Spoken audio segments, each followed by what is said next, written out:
Masih soal BGN ya. Setelah kemarin ramai soal motor, muncul lagi soal mobil truk ini kan. 10,83 triliun pengadaan truk 6 ban. Lagi-lagi oleh PT Agrinas Pangan Nusantara, kali ini bersama PT Dipo Pahala Internasional Otomotif. Ya, itulah. Nah, besok tanggal 13 ini Komisi 9 akan memanggil BGN untuk minta klarifikasi terkait pengadaan-pengadaan ini. Ya kita lihat saja lah, apakah nanti akan sungguh ada penyelidikan, ada hal yang dilakukan oleh DPR gitu, mungkin ada yang diberi sanksi hukuman, atau nanti hanya keluar kalimat-kalimat normatif saja kah? Ya, karena begini ya, sulit sekali untuk tidak melihat ini sebagai sandiwara antara BGN dan Kementerian Keuangan. Yang sayangnya, ini mereka bermain sandiwara tapi nggak koordinasi gitu, jadi sangat kelihatan disharmoni gitu. Begini, kita lihat dari tahun 2025, BGN mengajukan pembelian motor listrik sebanyak 24.400 unit, harga per unitnya 42 juta. Nah, yang terrealisasi itu cuma 21.800 unit, sekitar, lalu biaya anggarannya sekitar 1 triliun lah. Gitu. Nah, anggaran ini kan sangat luar biasa ya. Anggaran 1 triliun untuk beli motor listrik, untuk program pengentasan gizi gitu.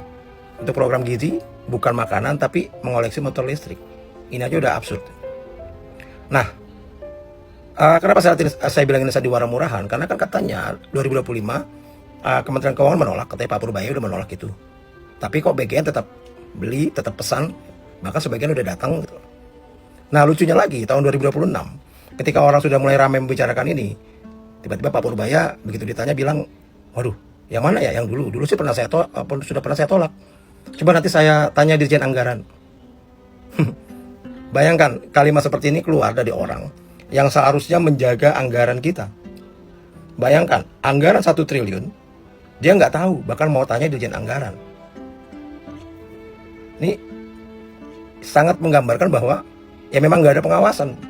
Bagaimana bisa dana terpakai sendiri, gitu. Sementara yang mengawasi baru tahu. Apakah ketika BGN mengajukan Pak Purbaya sibuk ngopi gitu. Nah, yang lebih ajaib lagi adalah pernyataan Purbaya di istana ya, yang bilang ini, oh udah dipotong. Ketika saya tahu saya langsung potong. Itu anggaran tahun lalu ya, tahun depan dipastikan nggak ada lagi. Ya nanti kita cek lagi lah.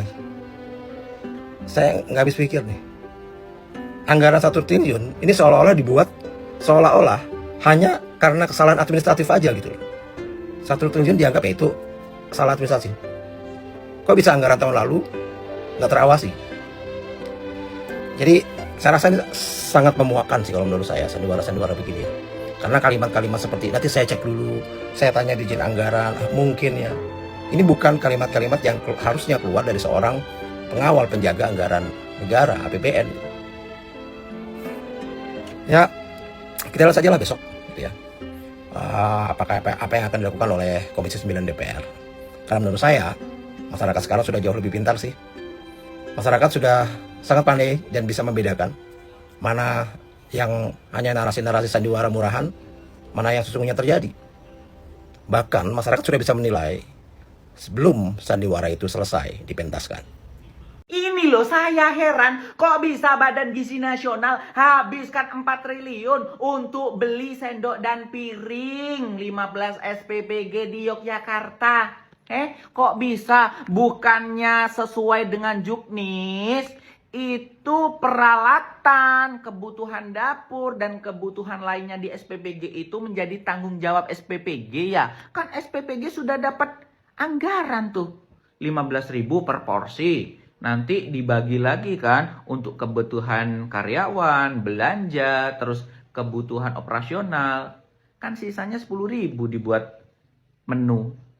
Kok bisa dibuat apa itu? Ngapain juga pengadaan alat-alat makan gitu, ngapain? Itu tugasnya SPPG. Atau ini sengaja titip anggaran aja buat dinikmati? Iya. Segala macamnya dibeli. Besok beli apa? Beli dandang buat cilok gitu ya. Beli kompor minyak tanah itu. Terus besok beli apa lagi? Terserahlah kalian mau beli apa lagi. Beli kapal, beli pesawat, mau beli tank, beli eskavator, beli truk. Terserahlah kalian. Toh duit kalian itu bukan duit rakyat. Astagfirullahaladzim, ini apalagi sih, banyak cerita di Republik ini yang nggak pernah berakhir. Nah, BGN berulah lagi nih, pengadaan 21.000 kendaraan roda 2 listrik yang katanya mau dibagi kepada setiap kepala SPPG. Anggarannya 1 triliun, astagfirullahaladzim. Padahal BGN itu belum selesai loh dengan urusan yang katanya 1 ikan lele di setiap 1 porsi setiap harinya. Kemudian juga belum selesai dengan urusan yang katanya 1 ekor sapi yang dipotong setiap hari di setiap SPPG.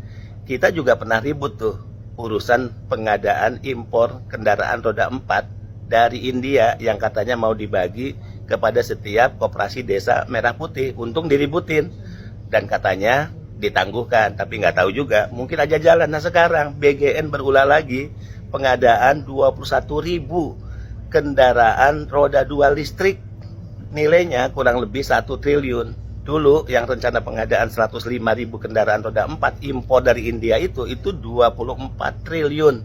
Ini gimana ya? Katanya efisiensi, tapi ternyata pemborosan anggaran. Kita juga nggak pernah mendapatkan sosialisasi, tapi tiba-tiba muncul ke permukaan. Nah, kita tunggu apalagi nih yang akan muncul ke permukaan.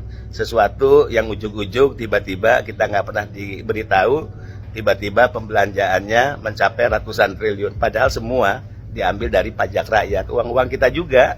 Pak Jaksa, kalian nggak mau ya periksa peristiwa hukum yang dilakukan BGN dan para curut-curutnya itu? Kok kalian timpang sih dalam penindakan hukum? Kasus gede loh ini. Kalau kalian mau nakal, untungnya juga gede loh. Apa kalian sudah berbuat nakal? Hah? Kawan-kawan masih ingat nggak kasusnya Amsal Sitepu yang diproses hukum karena dianggap markup anggaran? Masih ingat kan?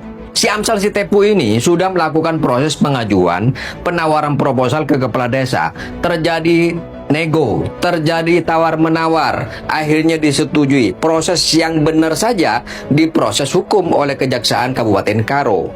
Sementara ada peristiwa yang nominalnya jauh lebih besar, bahkan sampai triliunan rupiah, terjadi pula di Jakarta. Peristiwa belanja 21.000 motor listrik oleh BGN yang dalam proses pengajuannya sudah ditolak oleh Kementerian Keuangan dan tidak melalui proses konsultasi dengan DPR RI, tetapi tetap dilaksanakan pembeliannya di tahun 2026 dan itu pun katanya pakai dana 2025. Logikanya di mana?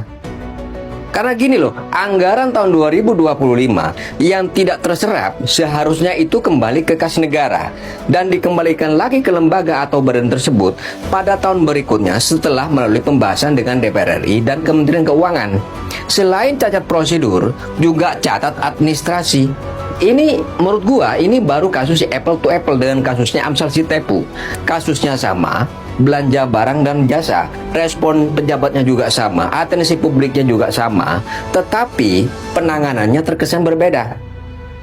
Giliran sama rakyat kecil aja kalian gercep ninjatnya, giliran sama pejabat tinggi kayak tai kalian semua.